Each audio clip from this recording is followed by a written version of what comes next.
As I mentioned earlier, today's program is entitled In the Black, A Coal Miner's First-Hand Accounts of Working Underground.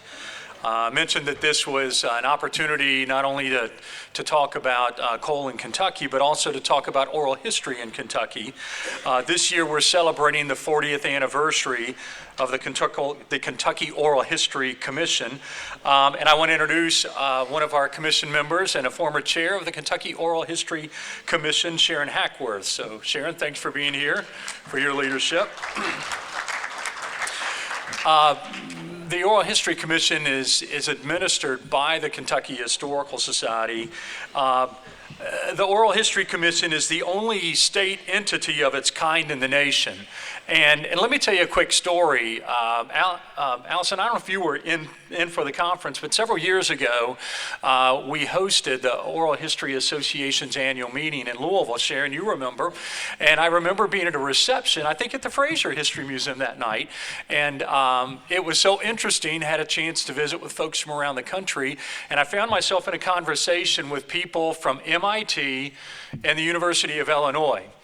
And they were hanging on every word we shared as we talked about the Oral History Commission. And it was just, I sort of puffed up in pride that, MIT was interested to hear about what we were doing. That was a nice feeling. But it was just a reminder to me how unique the Commonwealth of Kentucky's commitment to oral history is. And frankly, I think that's why Allison is here today, and we are super grateful for that. This is not typical in states or in state historical societies for there to be this 40-year commitment to oral history. And I think the Commonwealth is the better for our collective commitment to oral history. And I hope you'll take advantage of some other opportunities as the fall unfolds to connect with 40th anniversary activities. To say just a little bit more about this, the Commission is committed to statewide oral history documentation through a grant program and then outreach services. It literally reaches from one end of the Commonwealth to the other, and our goal is to record and to preserve the diverse stories that are part of Kentucky's rich and colorful history. Allison Tracy is the Oral History Administrator for KHS, and she manages the Oral History Commission. Frankly, she follows in some outstanding footsteps, and we haven't missed a beat under Allison's leadership. Some of you in Frankfort will know the name Kim Lady Smith. She was director of the Oral History Commission and then led the transition as KOHC came into the larger Historical Society umbrella. Doug Boyd, who is now at University of Kentucky, many of you will know his outstanding work, both within the Commonwealth, nationally and internationally. And then Sarah Milligan was Allison's immediate predecessor, and Sarah is a national leader in her own right. She's now on faculty at Oklahoma State University. And so you're thinking, oh my gosh, we've got this unbelievable track record. What are we going to do? Well, we were so fortunate that Allison Tracy answered the call. She is a graduate of both University of Nevada, got her undergraduate degree there, and then got her master's at Columbia. She most recently was working at Stanford University, helping to document Stanford's history through a series of stories of prominent faculty members and administrators. When she was at University of Nevada, she worked on an oral history project that looked at the history of women's athletics at the university. It was It actually wound up in book form, and it was entitled "We Were All Athletes: Title IX and Women's Athletics at the University of Nevada." Allison is not only an active member of the Oral History Association, she's now on their administrative board, and as I mentioned, she did her education both at Columbia and at University of Nevada. So join me in welcoming Allison to today's program.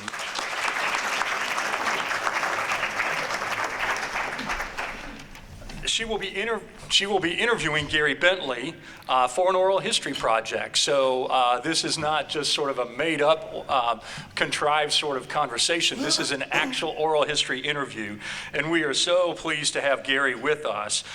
Gary earned his living working in Kentucky coal mines for 12 years. He says that the stories he sees in the media about miners and about mining life don't quite reflect the world that he experienced on the job. So he tells real stories through a fascinating series entitled In the Black. And that series covers everything from a miner's first day on the job, jitters, we can all relate to that, all the way to the bantering and camaraderie of those working the mines here in the Commonwealth. Some of you may be familiar with Gary's blog. It appears each Monday on the Daily Yonder. It's a website about life in the United States rural and small communities, and it's sponsored by the Center for Rural Strategy in Whitesburg, Kentucky. Today, Gary is involved in manufacturing, and he also is very involved in planning and hosting bicycle events across Kentucky and southern Indiana. And so we are tickled to have Gary with us as well. So join me in welcoming Gary to the program.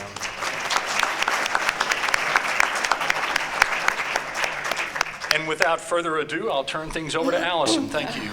Thank you so much, Kent. Thank you, everyone, for coming today. I'm so happy to see all of you. And I'm happy to work with Gary and do sort of a live oral history interview for you all. As Kent mentioned, we are celebrating the 40th anniversary of the Kentucky Oral History Commission. One thing I will say is the commission actually started as a project where we sent recording equipment out to all of the county libraries. And folks at those libraries interviewed longtime residents in the different counties, and all of those interviews actually came back to KHS. So KHS is unique in being able to administer the Oral History Commission, but we also have one of the largest oral history archives in the United States, and that county collection is sort of the foundation of both its size, but also a very unique collection in terms of what's been documented. So it's certainly an honor for me to administer the commission, to work with that collection, to work at KHS, to work with Gary today. I will also plug one more thing. The commission does give grant funds to support oral history work. So if you thought you might have an oral history project that you would want to work on, or if you think you know anyone, please let them know that we do have an active grant cycle this fall. The application deadline is September 30th. I will be here after the presentation. I have lots of cards. I'm happy to pass those out to everyone, but I just wanted to put that out there because we want to get as many applications as possible. So. Kent talked a little bit about your blog, In the Black. And I know that you're working on In the Black, and you also have done different interviews and events like this. And I wonder if you could talk, Gary, a little bit about kind of what you're hoping to sort of communicate to folks through the blog and through these events.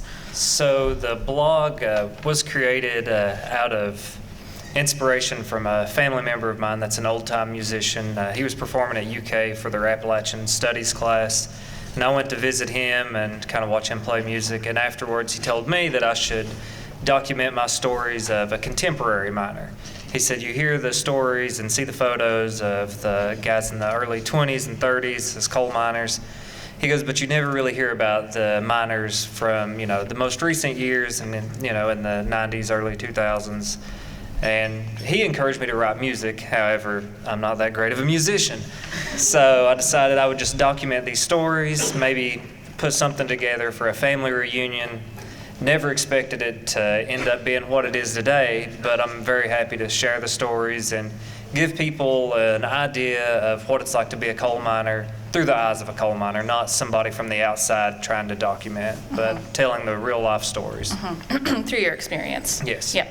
And we actually heard an interview that you had done with Erica Peterson at WFPL, and that's how we sort of became aware of you and your work, and we pitched the idea of you coming and doing Food for Thought with us, and we're really happy. Yeah, I'm very happy to do this. Thank you all very much. Yeah, thank you.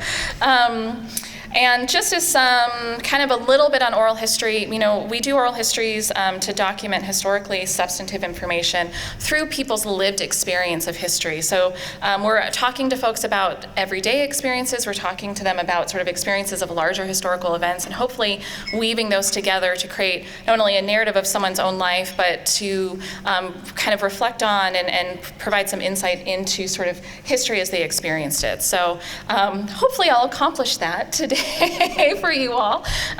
Gary and I met last week and did an initial interview, and we started with his early life history, growing up, going to school, decisions about going into mining. So we're not going to cover a lot of that today. We're going to jump in really into sort of his experiences going into mining. But I just wanted to acknowledge that's typically where we would start with an oral history, documenting someone's early life. But as I did when we met last week and for today, I will start with the question that I start every interview, which is, can you tell me a little bit about where you were born and where you grew up? Yeah, so I was born in Whitesburg, Kentucky, which is the county seat for Letcher County. It's still a very small town, population of 1,300 people maybe. And so with that size of a community, I went to school with my graduating class from preschool all the way through our senior year of high school. So it was a very small, tight-knit community. And really, that's kind of, I think, what pushed me into coal mining, because we were never told or talked to about career options, what we should do in school. You were told you were going to be a coal miner, or you were going to go to college and be a doctor or a lawyer. There weren't a whole lot of options in Whitesburg. So yeah, it's a small town. It's very, I would say it has a different appeal than most rural communities. There's a lot of art and a lot of intellectual experiences that you can gain in that community. So it's different, but it still has the small rural town vibe to it. Mm-hmm. Can you tell me a little bit about your parents and your family? Yeah, so my mother, Charlotte Bentley, father's Keith Bentley, both were born and raised in Letcher County. My father was born in Whitesburg. My mother lived maybe 5 miles in a small community called Mayking. My mother lived there her entire life. She did spend maybe 2 to 3 years living in the Fort Knox area, but quickly came back home. My father followed his brothers to Detroit during the automotive boom in the 70s.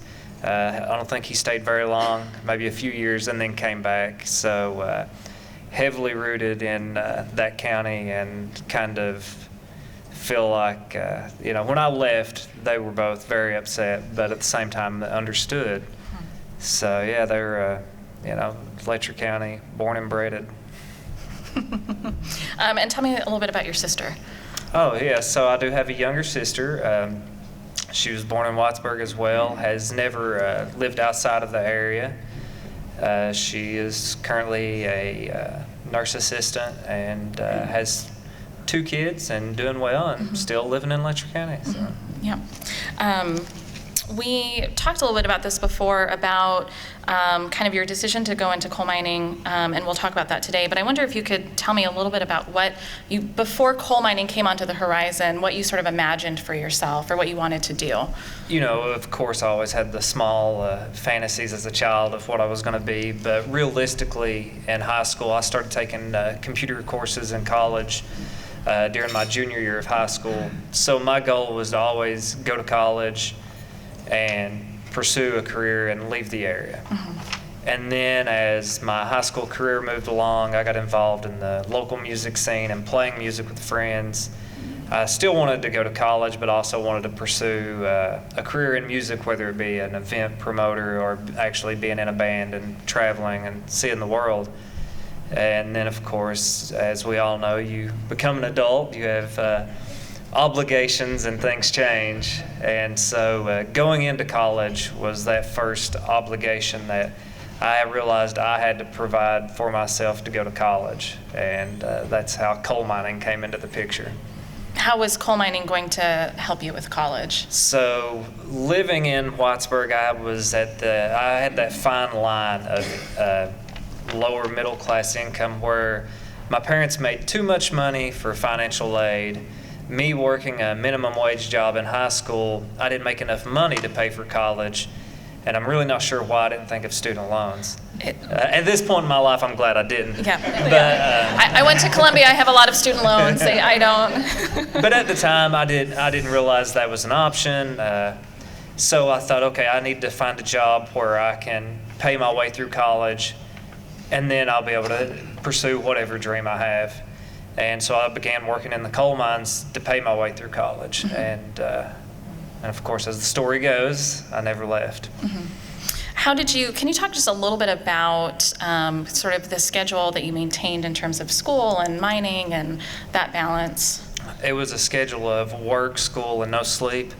But no, in all honesty, I would go in, it depended on what mine I was at the current time. Some mines were 12-hour shifts, some were 8-hour shifts. You were always 12, 14-hour days because of traveling to and from work, trying to shower when you got home and wash the coal dust off to go to class.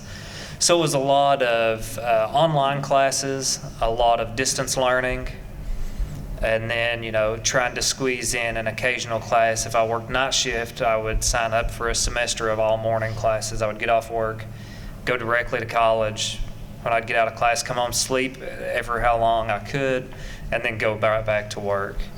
And then when I would be on day shift, it was get up 4 o'clock in the morning, go to work, get off work at 4 o'clock in the evening, and take night classes.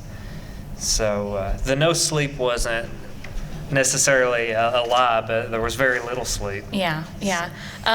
Could you actually, I pulled some excerpts from your blog that I was hoping you would read. Could you actually read the first number one? After 12 hours, I would get in my car and drive as far as I could. I would then sleep until it was time to go back to work again. I would spend 2 hours driving there, 12 hours at work, and 2 hours driving back. I didn't have time for a girlfriend anymore, and she had too much time for me.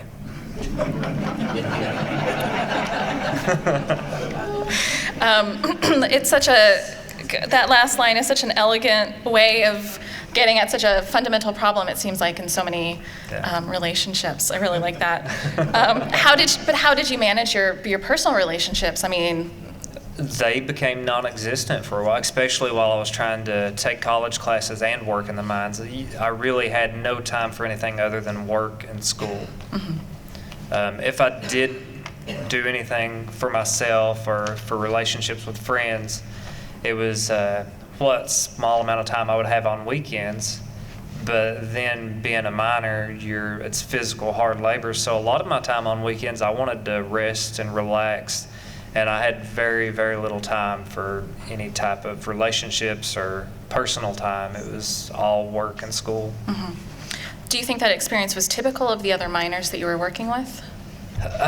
No, actually, I'm the only coal miner that I worked with or knew of that was taking college classes while working underground. I'm sure there have been plenty, but I didn't know of any. Although a lot of the guys with the hours we worked and then voluntary overtime, I feel like they had very little time for family, personal things they wanted to do, because a lot of the miners I worked with, they would work 16-hour shifts, 7 days a week. A lot of that was voluntary, and it was because they knew with that overtime they could afford the things they wanted, and a lot of it was mandatory at times. So when you're a coal miner, often the people you work with are your family, and that's where your personal relationships are. A prominent element of your blog is writing about the people that you met, this family that you developed.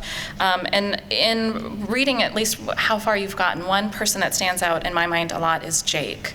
And you actually knew Jake before you got into coal mining. I was wondering if you could tell me about him. Yeah, so me and Jake, which of course is not his real name, we grew up together, like I said, from preschool through high school.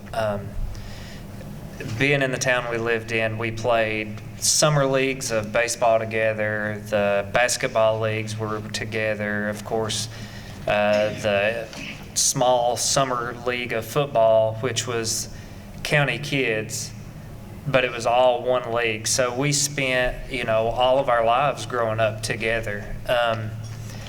He was a hard kid. He was, I guess you would say he could have been a bully. He always was completely nice to me, but he was one of those kids with rougher edges, but he was also very athletic, just an amazing athlete, but he also had a family that pushed him really hard. One of the story that I mentioned in that was I remember being 7th or 8th grade, and we were playing like a middle school championship football game, and he had broken a couple of ribs. And the EMTs were like, let's take him to the hospital. And his dad refused to let the coach sit him on the bench and made him finish playing the game. And then, of course, into high school, he continued in athletics and was really good. But he went a different path than me. He got involved in a lot of the parties and kind of got taken down a different path and led him into some things that he shouldn't have been involved in. And then just a few years later, ran into him, at a coal mine and working together, and learned that he had fallen on a pretty dark path, and he was back in the coal mines to try to support his daughter and really to clean his life up. Did you often meet people that, were trying to, use the income that they were getting from coal mining to sort of turn their lives around? Or, was that common for folks? Yeah, that was, honestly, I think a lot of people, that was almost their gateway out of poverty or out of living at a lower income. They knew they could go into coal mining and make a good living, especially for that region. But then that also would turn them over into with financial struggles, because they would be living this life of luxury to them and living beyond their means because they'd never had that opportunity before. It's a hard subject, and it was hard for a lot of people to handle, because when you're 18 years old and you can make $75,000 a year, that's a lot of money for an 18-year-old kid to handle properly if they've not been raised by a family that knows how to handle that. But yeah, it was, and a lot of people did really well with it. They were able to, some people even started their own businesses and were able to get out of the mine. Some people went to college, went into other careers, but mining was almost an exit strategy for a lot of people. How did you handle the income? And not as well as I should have. I had a lot of ATVs and motorcycles, and needless to say, I paid for my college, and then realized I was making more money working underground than I was when I finished my degree. So I decided at a young age, being naive and not understanding what I was doing, I'm going to stay in the coal mining industry. This is what I'm going to do. And I dropped out of college, only to later in life think back, man, what if I would have finished that and been somewhere else? One aspect of Jake's story was his drug use, and the drug use is a pretty prominent theme, at least so far in your blog. I was wondering if you could talk a little bit about what you witnessed in terms of drug use and kind of what role it played in the miners' lives. So I'll start when I was in high school. You would always hear kids talking about smoking pot or drinking at parties. But then there was a time, and it seemed like it was instantaneous, that it went from casual, fun partying into prescription drug abuse. And I think a lot of that is not to blame on the miners, but I would say the industry itself and then the medical industry, because you had these miners that would get injured, but yet they could not miss work. They needed that income.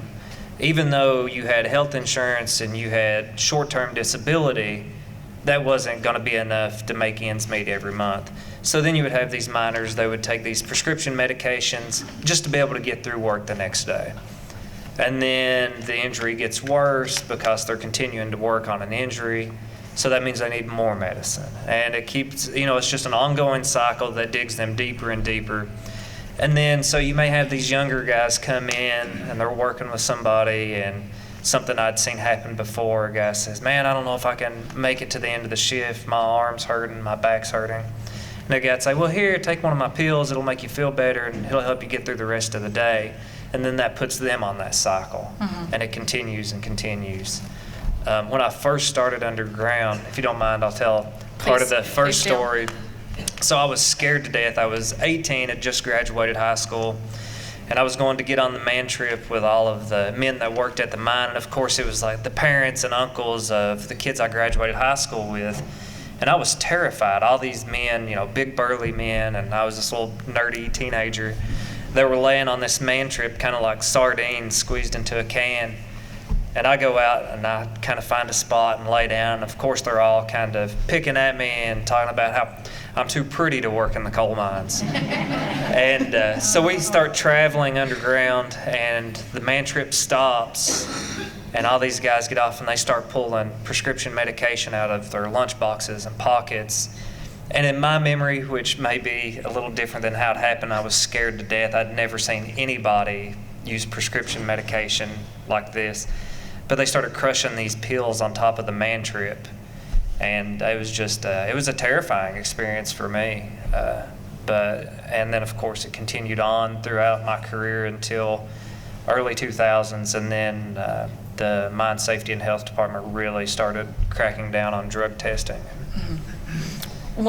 When they did start, doing more drug testing, like how often did you have to get drug tested? It started off, initially it was, take a drug test, do a physical, you get the job, and that's the last you hear of it. Mm-hmm. When the drug use got to where it was dangerous underground, and there were times where I would even be scared at work, like, guys weren't capable of doing their jobs and being aware, and they started drug testing. It would be random drug tests, a guy would 1 week or 2 week, and then as other incidents became involved, it got to the point of where sometimes I would do 3 to 4 drug tests a month.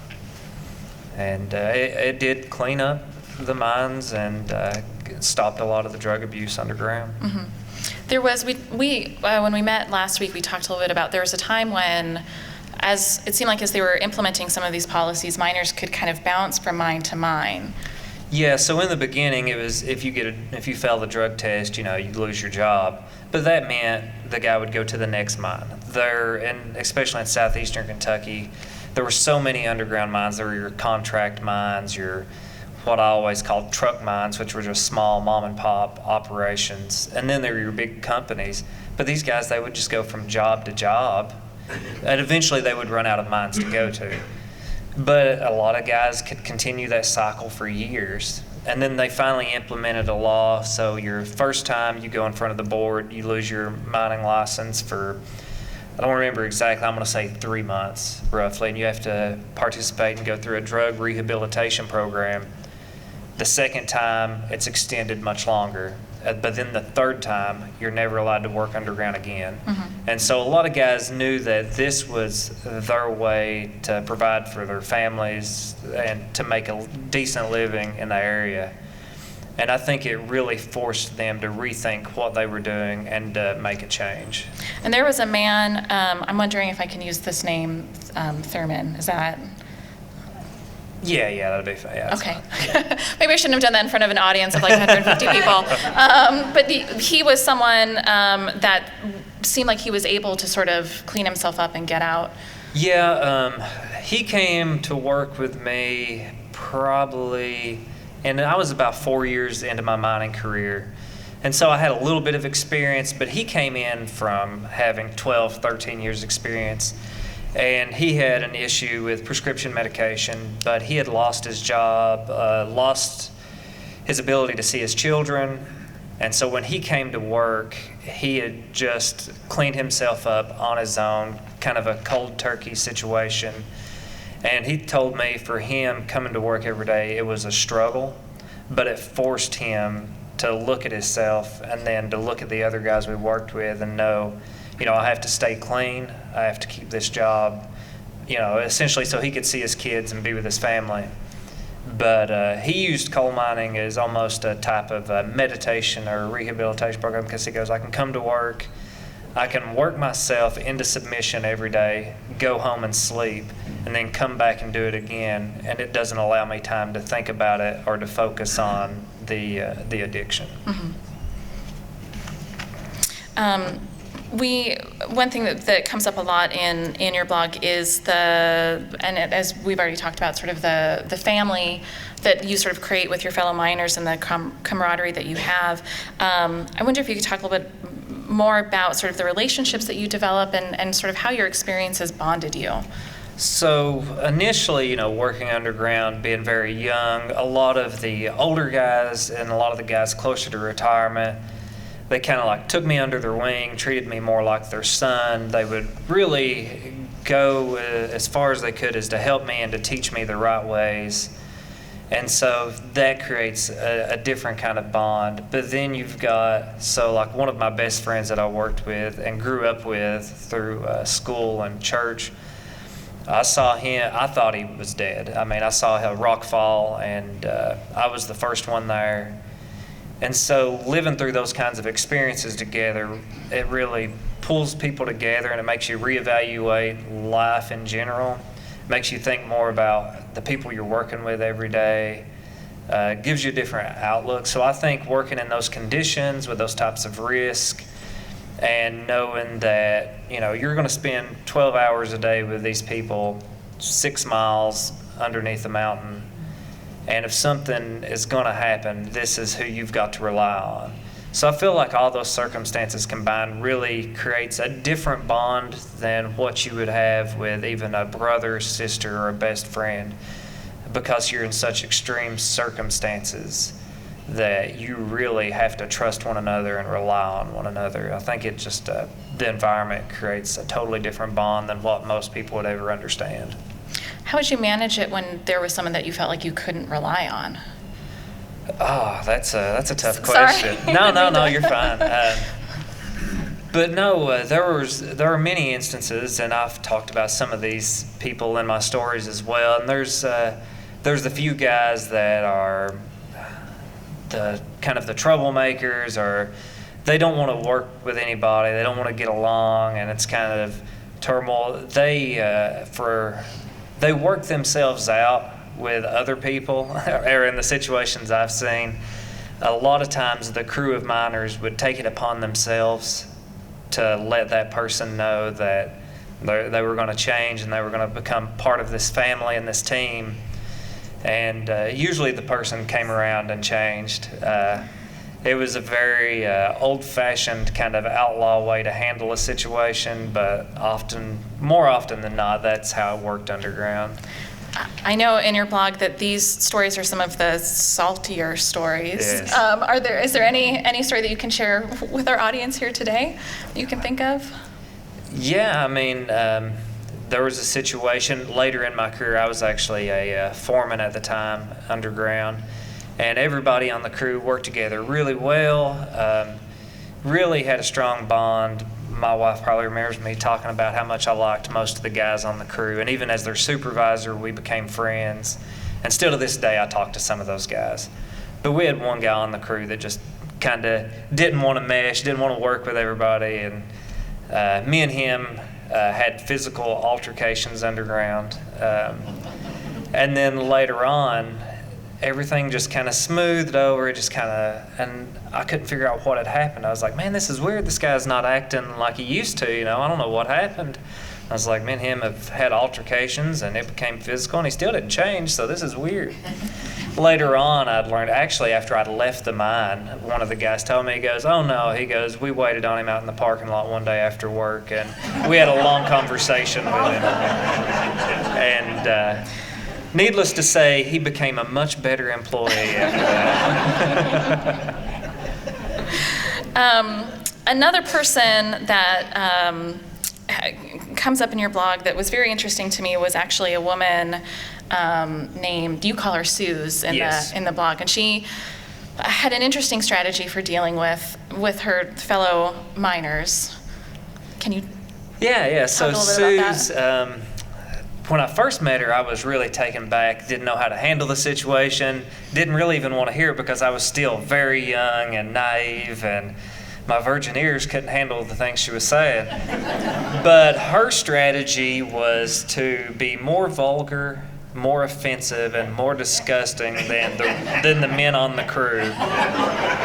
And she once told me, she goes, if you don't stand up and you're not tougher than they are, they'll run all over you, and I'm not about to have that. Mm-hmm. And if you don't mind, I'll talk a little bit about the story, mm-hmm. because it was very interesting, because my first day working with Suze, she came from another mine, and one of the men that we worked with, the entire morning, the entire day at work, they were cursing at each other, calling each other names, and I was like, man, you know, how does this work? You know, how can you work together in that kind of environment?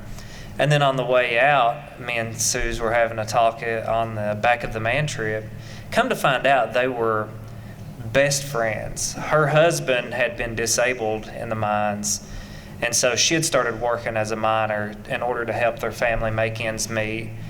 And Good Game, the guy that she was having all this controversy with, would go over on the weekends, help mow grass, do work on the house for them and help out. And that was just their way of making time pass at work. And they both knew they were having fun, but yet everybody else on the crew was completely confused. And it was an interesting dynamic to learn that, they were really such close friends, and that was their way of being tough at work, was just ripping each other apart every day. In some ways, they were keeping each other's cover. Yeah, they were undercover agents, I guess. Yeah. Do you have any memories of sort of strategies that you developed to kind of, keep your cover, or? Yeah, honestly, one of the biggest things underground that, because it is a mostly male-dominated industry, there's very few women that work underground. I had much better experiences with the women I worked with than I did the men. But they love to try to make fun or pick on one another and harass one another in very ways that would be considered sexual harassment. Extreme cases. Frat boy mentality is what I call it. Mm-hmm. But so I learned that if I pretended like, oh, this is fun, I enjoy it, that they would be like, oh, well, this isn't fun. It doesn't upset the guy. He's not mad or he's not scared. And so I kind of learned, I would kind of give back what they were doing, and then they would eventually, it's like, all right, this isn't any fun anymore. So once they learned that you weren't scared or you weren't intimidated, then it ruined the fun for them. So that was my way of, being like, all right, this is my defense mode, is to pretend to enjoy it. Much like you're doing right now. Another theme, across your blog is the danger in the coal mines, and we've already alluded to this, certainly. I wonder if you could read excerpt number 3 that on your sheet. I came to soaking wet on the floor of the shaft, ringing in my ears. The drumming of the drill was deafening. I tried to reach over and pull the air lever to shut off the drill, but my arm wouldn't move. Something was holding me down. The pain started to settle in, pressure on my arms, ribs, and back. A piece of rock had broken loose, pinning me to the floor of the shaft. I was soaked with freezing water, my hard hat had fallen off, my earplugs had fallen out, and I couldn't move. And this happened pretty early on in your time. Yeah, less than a year into my mining experience. And talk a little bit about what the job was that you were doing when this happened. So I was working for a hard rock mining construction company, and we drilled and set up the shafts for shaft mines and also the slopes. And my job as an entry-level miner was, you have these large hydraulic hand-operated drills from the 30s. Needless to say, they weren't up on their technology yet. And it's just hard manual labor. You're just drilling and drilling and drilling. And the other guys were much more experienced than me. I'd only been there a few months. Well, they would finish their area of drilling, and they would ride the elevator out and go eat lunch and leave me to finish my drilling. And so, of course, you're in this shaft, and at that time we were just a few hundred feet under, not too far. But the walls of the shaft weren't protected. It was just loose rock, coal, shell. So occasionally pieces of rock would fall. And I'd be drilling and a piece of small rock would fall. And of course I would jump back and kind of run away, and everybody would laugh at me and make fun of me. So this day I was starting to get a little better and to get caught up with the rest of the guys on the crew. And of course they still beat me. And as they were riding the elevator up, I thought to myself, I can hurry and finish these 3 or 4 holes that I had to drill. And before they finish their lunch, I can get outside to eat really fast and be able to come back down with the rest of the crew and get to eat lunch for the first time. So here I was drilling, and I saw a couple small pieces of rock fall. And they always tell you, if you see small pieces of rock, look out, because that means something bigger is about to fall. And of course, I wanted to hurry and eat lunch with the rest of the crew for once. And I saw the little pieces of rock falling, ignored it. And when I came to, a larger piece had me pinned to the floor of the shaft. And I guess I laid there, I don't know exactly the time, but I'm going to say at least 45 minutes because they had to ride the elevator out, eat, ride the elevator down. It could have been as long as 2 hours, depending on if they had things prepped above ground. I don't know what they did or how long I was there. But it was a scary experience. Luckily, I came out unharmed, other than a lack of hearing for about 2 weeks. But And you didn't, at the time, you didn't tell your parents about it? no, I just told them I got sent home from work early, that, some stuff had happened to the mine and they didn't need me to finish out my shift. And then, of course, kind of talked about it and lied and said I was going to go to the hospital, and instead I just drove on to work, and later called my mom and said the doctors said that, I was fine, go back to work. Why didn't you tell your parents? Well, they didn't want me to work underground to begin with. And so I thought that if I told them a story like that they would instantly be like, no, you're going to quit. You're not going to do this. And it's still at that time, I really wanted to pursue this career in mining because the miners are romanticized in that area. It was like, especially as a small child, I'm sure many adults it's different, but as a child and teenager, everybody looked up to the coal miners. These were the hardworking men and women of eastern Kentucky. They were the people we're proud of. I mean, Pikeville had a little small basketball team, and they called them the East Kentucky Miners. I mean, it's a very romanticized career.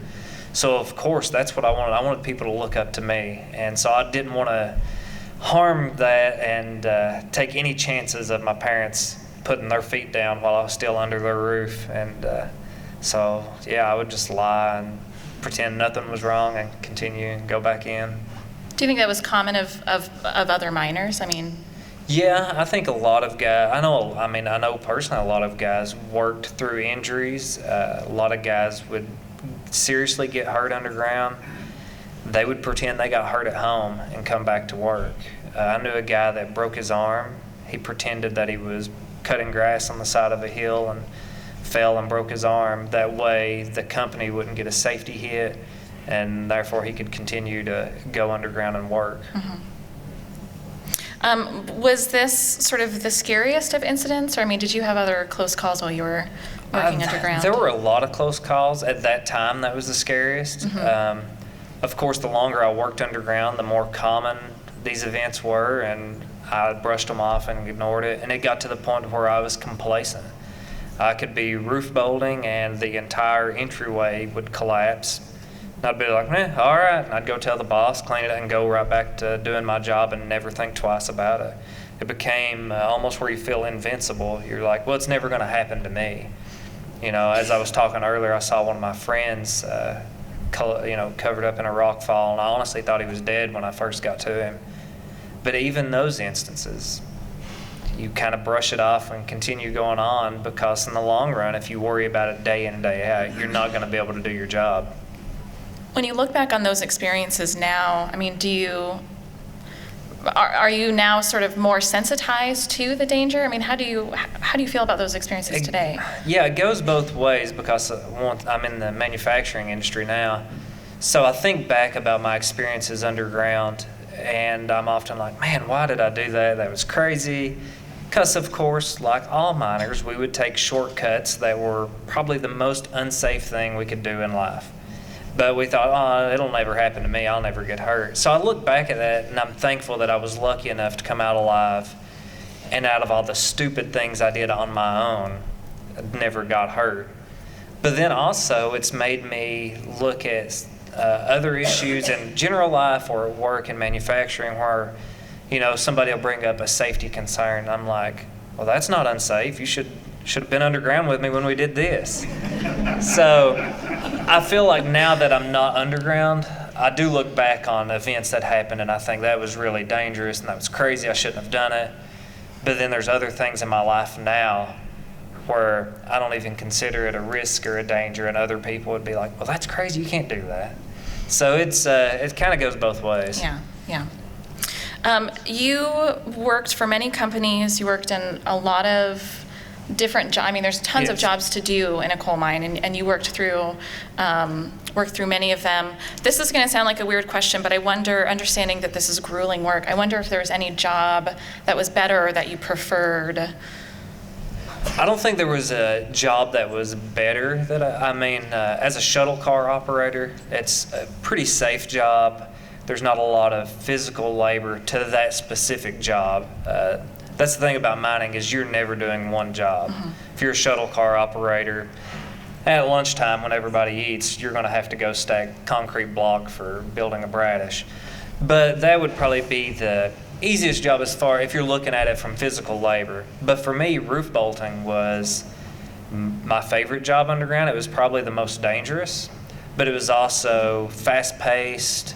It kept you busy, and it seemed like the shifts went by longer. And I knew exactly what was going on underground. I knew what was above our heads every day. I knew because I'd put the roof bolts up that they were done correctly and I didn't have to worry about a roof collapse. So a lot of it was that security of knowing I'm the one doing this job and I know it's being done right. And I think that was a lot of the reason that I enjoyed that job. I'm going to jump us ahead a little bit. We could certainly, we could be here for hours going through all of your stories. But I want to talk a little bit about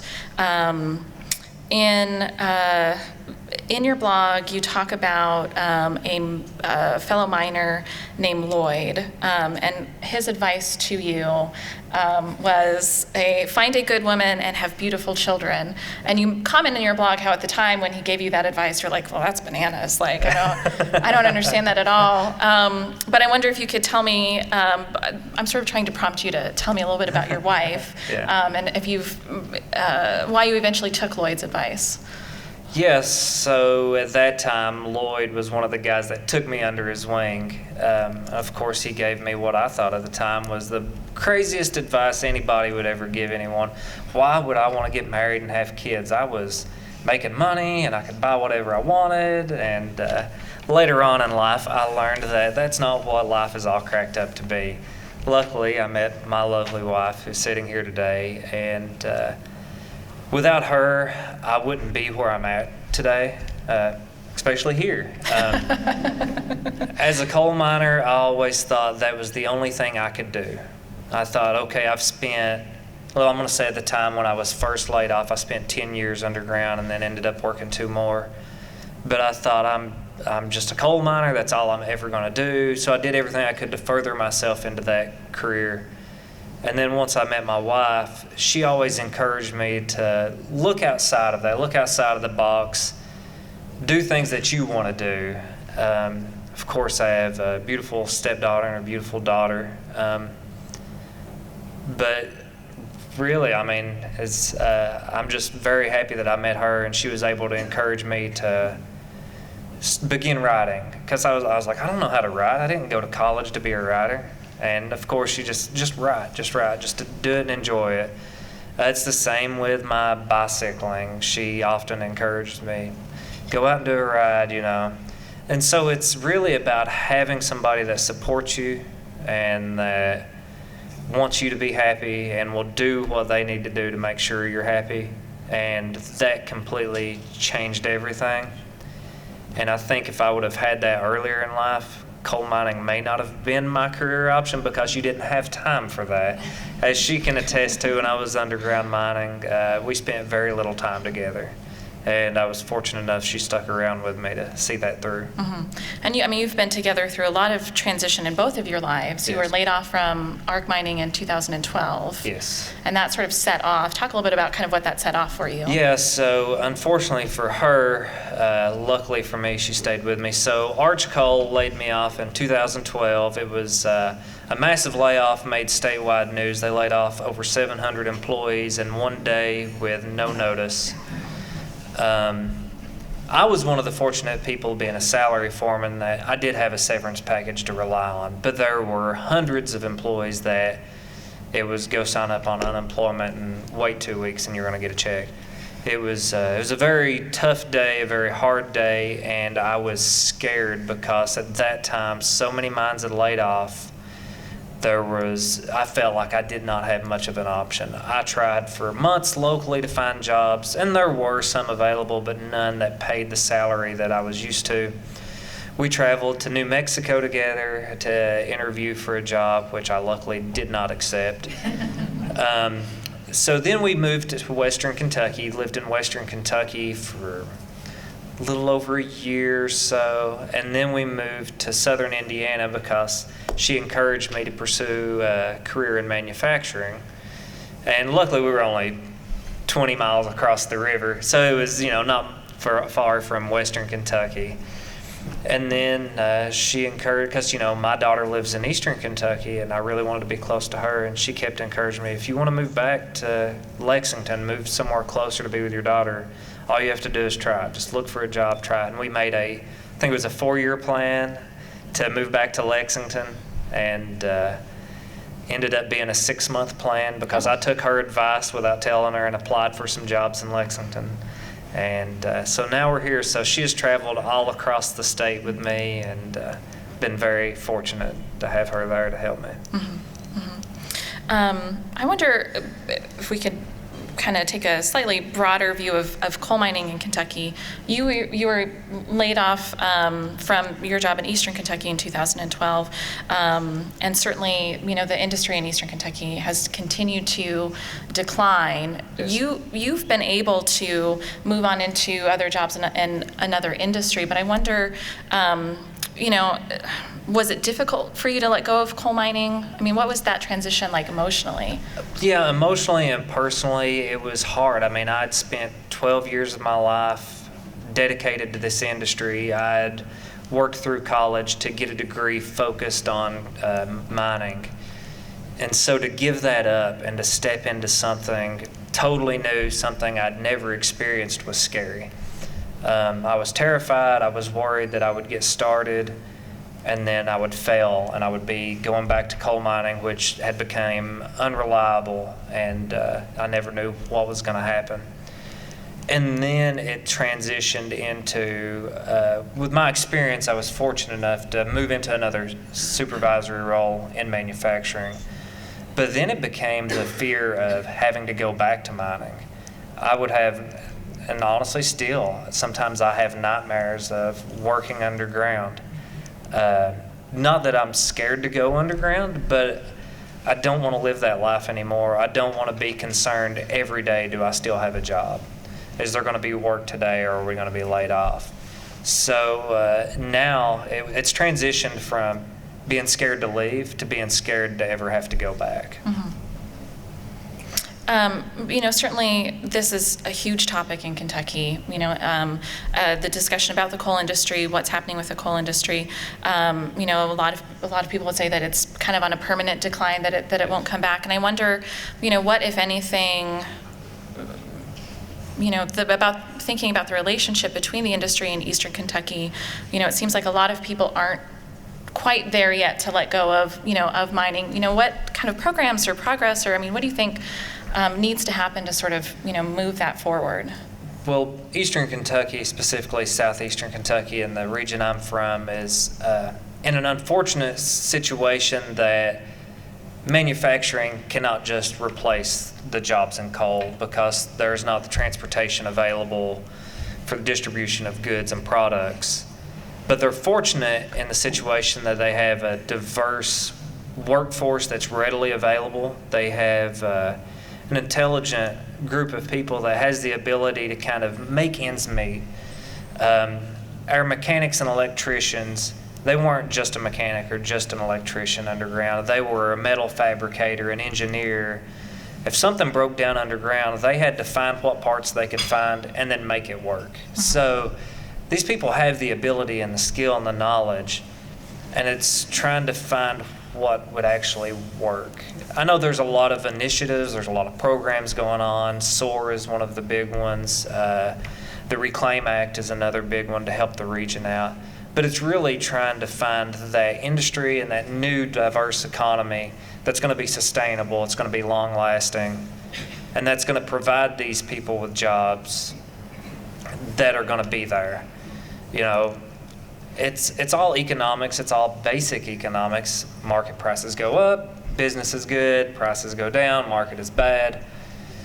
So honestly, I would like to see something aside from another manufacturing, another use of those types of resources, because those markets fluctuate.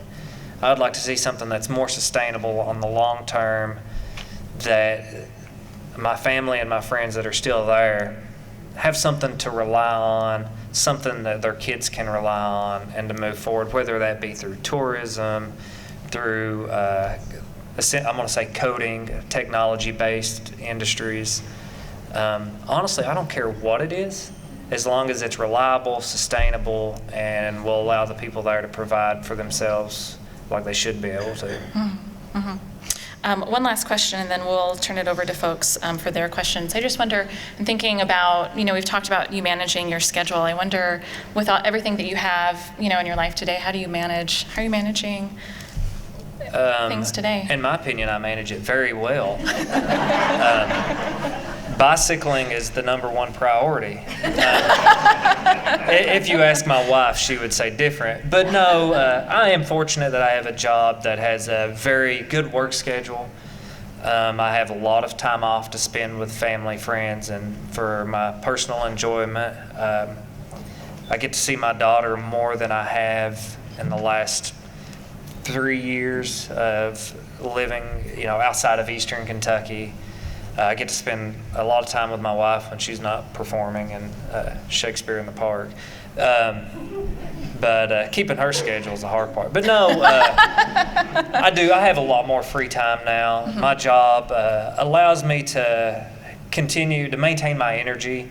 I don't come home from work so drained and tired that I don't feel like I can function now. Mm-hmm. And I feel like that I'm getting to enjoy life and make the most of it now, and I'm very, very happy for that, and very happy to have the opportunity to write these stories and share these stories with people and to talk about my experiences of underground mining, because I feel like it is a very interesting atmosphere and type of life to live, and I enjoy making people laugh and telling the true stories, even though sometimes they can be a little, as you said, salty. Yeah.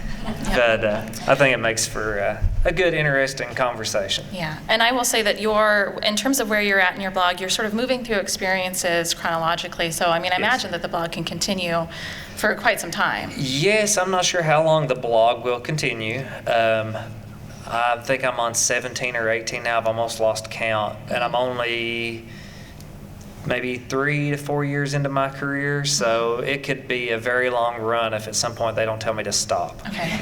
So. Well, thank you, Gary. And Thank I you. wonder if anyone in the audience has any questions or anything I haven't brought up that they want to. In terms of, when did the change happen in terms of testing for drug abuse lines? What year? I want to say it was around 2003, 2004. I could be wrong on that.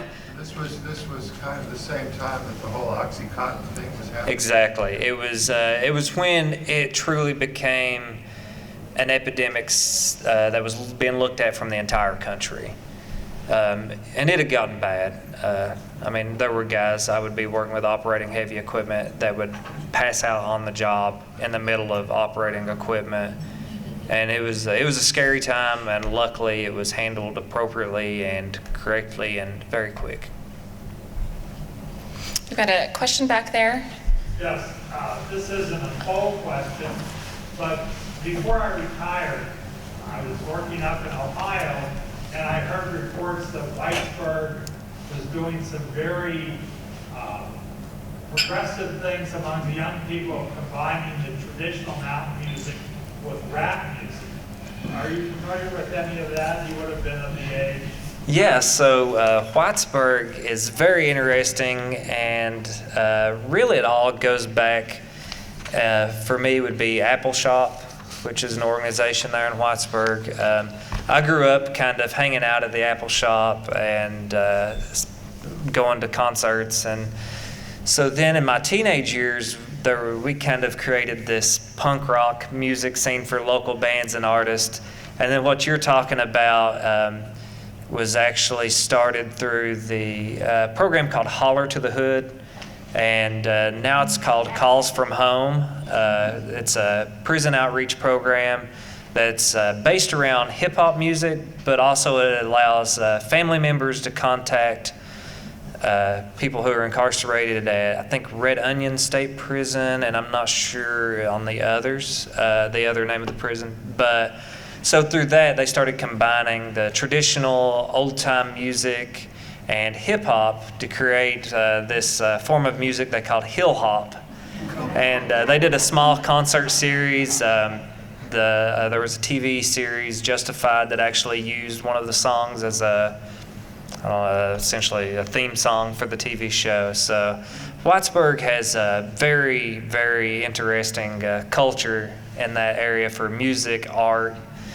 It's actually a very good place. If you're going to live in rural America, I would recommend Whitesburg.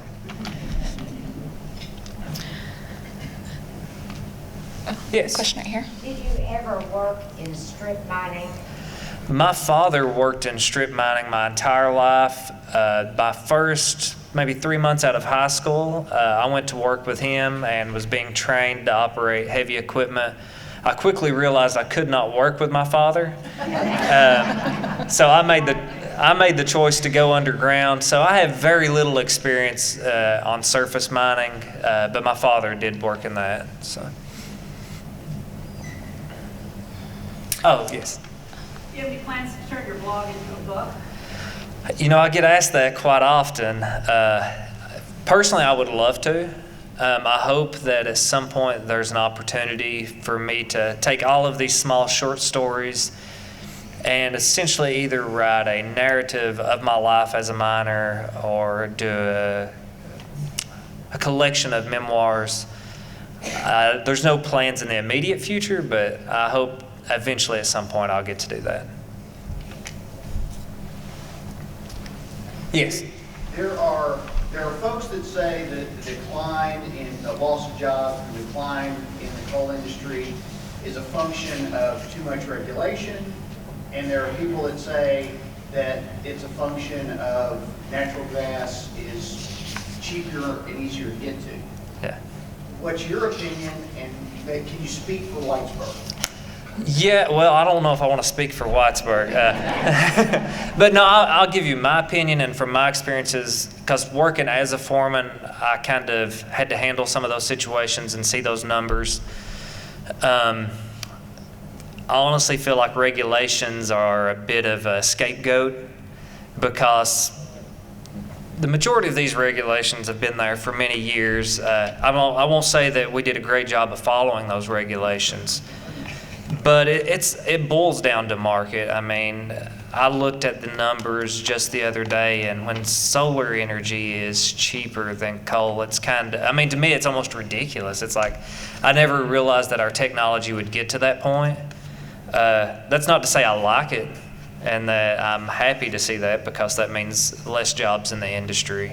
But I mean, it's an unfortunate truth. And it's a hard pill to swallow for these people. People in my family and generations past have relied on the coal industry for over 100 years.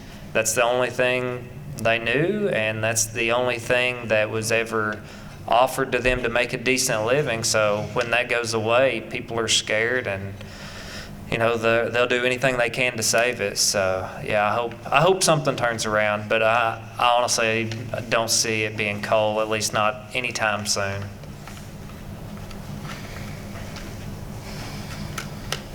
We've got a question way in the back. I was wondering how you would feel if either your daughter or your stepdaughter decided to be a minor. Oh, wow, that's a tough one. I'll just be honest, I'd tell them no. Yeah, and it's not that I don't think they couldn't do it. It's not that I don't think that women could be a miner, because the women I worked with, for the most part, were the best miners I worked with. But I don't want my daughter to go through the same situations I went through. I wouldn't want either one of them to have to worry about their life on a day-to-day basis just because of the field of work they'd chosen. So I would definitely say no to both of them. Well, Oh, okay. What about health concerns? Do you have any kind of lung? I've not had any issues. I've also never been tested. So I don't think that I was very fortunate to work in a very modern, contemporary industry where safety regulations were taken seriously. The dust was, we didn't have a issue with respirable dust as people did years past. I feel like that in my time spent in the mines I worked at, I was fortunate enough that I don't have to worry about that, but I've also never been tested, so I don't know. But no, I think that my time spent in the mines was okay, and it was pretty safe for the most part. All right, one more question. There's no question that unions were very important to the industry, or at least in the beginning. Are they still as important today? That's an unfortunate thing. That's a hot topic right now due to the companies filing bankruptcy. I was fortunate enough that the union wars, and especially in the 70s when they were fighting for the miners' rights and wages, that when I came into the mining, it was already set up. There was, so the union played a huge role in the history of mining.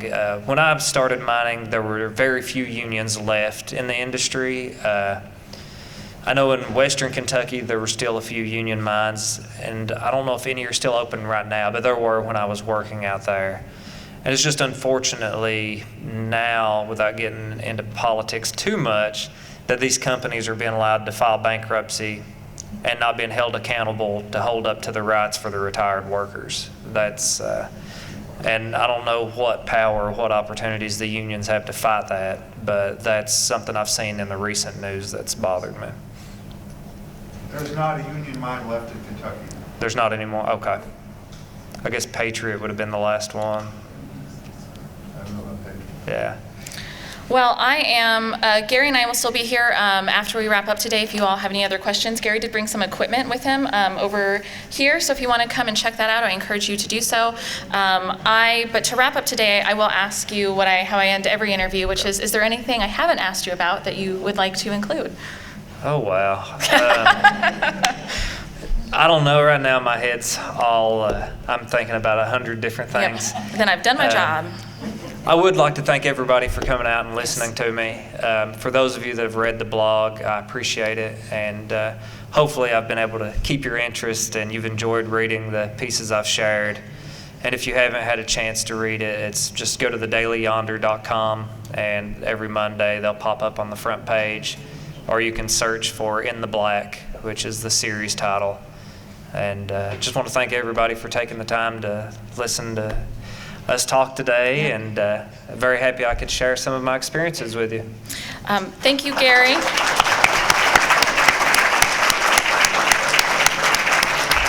And one last thing before we end, I just want to remind everyone to join us for our next Food for Thought. It's September 21st. The title is Shreds of History Hung on a Horn, and Mel Hankla is going to talk about Francis Tamzel and the different horns that he collected. So I encourage you all to join us then, and thank you all for coming.